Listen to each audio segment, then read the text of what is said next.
Welcome back to another video. তো কথা বলবো আজকে রবিনস কিচেন বলে ছবিটাকে নিয়ে, যেটা এই বছরের সেরা বাংলা সিনেমার মধ্যে একটা। এবং এই সিনেমাটা আমি গতকালকে দেখি এবং আমি ঠিক করি যে সিনেমাটাকে আমি নিজের মধ্যেই রাখি। এবং যখন কোনো সিনেমা দেখার পর আমি ভিডিও বানাই, তো আমার মনে হয় যে সেই সিনেমাটা মাথা থেকে বেরিয়ে যাক। কিন্তু এই সিনেমাটা এমন একটা পার্টিকুলার সিনেমা যেটা আমি চেয়েছিলাম যে আমার মাথার মধ্যে থাকুক। মানে আমি একটু কিছুদিন একটু ডিপ্রেশনের মধ্যে ছিলাম, কিন্তু এই সিনেমাটা একমাত্র সিনেমা যেটা রিহ্যাব দিতে পারলো আমাকে।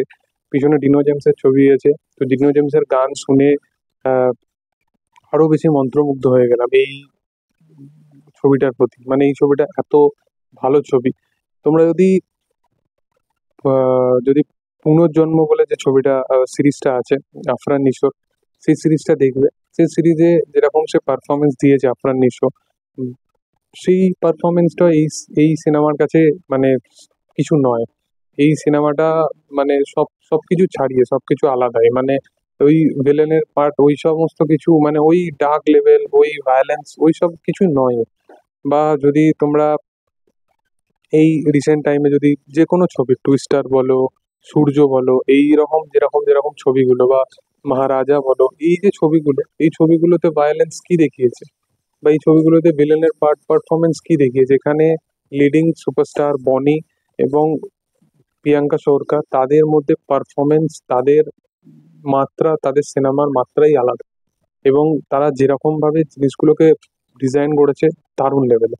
এই সিনেমার স্ক্রিন প্লে এতটাই ভালো যে তোমরা ক্রিস্টোফার নোলানের ওপেন হাইমার বা প্রশান্ত নীলের কেজিএফ বা সালার, এই সমস্ত যে স্ক্রিন প্লে গুলো ডিজাইন করা হয়, যেগুলো ফিউচার এবং পাস্টকে এলাবোরেট করে দেখানো হয়, সেই স্ট্যাবলিশমেন্টটা ভুলেই যাবে। এখানে টাইম লাইনকে এত সুন্দরভাবে প্রেজেন্ট করা হয়েছে, দারুণ।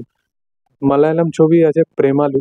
প্রেমালু ছবিতে দুটো চরিত্রের মধ্যে কেমিস্ট্রি যেরকম দেখিয়েছিল, সেই কেমিস্ট্রি এই ছবির কেমিস্ট্রির কাছে হার মানে যাবে। মানে বনি সেনগুপ্ত, প্রিয়াঙ্কা সরকারের পারফরমেন্স, তাদের কেমিস্ট্রি মারাত্মক। মানে প্রেমালু ছবির সিকুয়েল বানালেও এরকম কিছু করতে পারবে না। মানে প্রেমালু কিছু নয়, প্রেমালু ছবিটা আমার মনে হয় এইখান থেকেই কিছুভাবে মানে চুরি ফুরি করে ছবিটাকে বানানো হয়েছিল।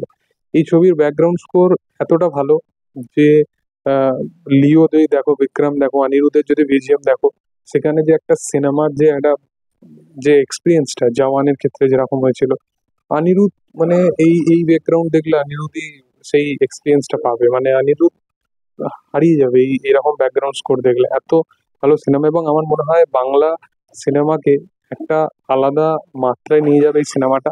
এই সিনেমাটা পরবর্তী টাইমে হয়তো প্যান ইন্ডিয়াতে মুক্তি পাবে। এবং এই সিনেমাটা আগামী দিনে যদি অস্কার, যদি কোনো সিনেমা যদি বাংলা সিনেমাকে দিতে পারে, তাহলে আমার মনে হয় এই সিনেমাটাই পারে। আমার এটা এই বছরের দেখা সেরা, শুধু বাংলাই নয়, এই বছরের কেন, লাস্ট 10 বছরে দেখা এটাই আমার সেরা সিনেমা। যাই হোক, তোমাদের যদি দেখে থাকো এই সিনেমাটা, তাহলে মতামত জানাতে পারো। যদি না দেখে থাকো, তাহলেও দেখতে পারো একবার গিয়ে, খুব ভালো সিনেমা এটা। Thank you all, bye. Video ভালো লাগলে অবশ্যই সাবস্ক্রাইব করে দিও।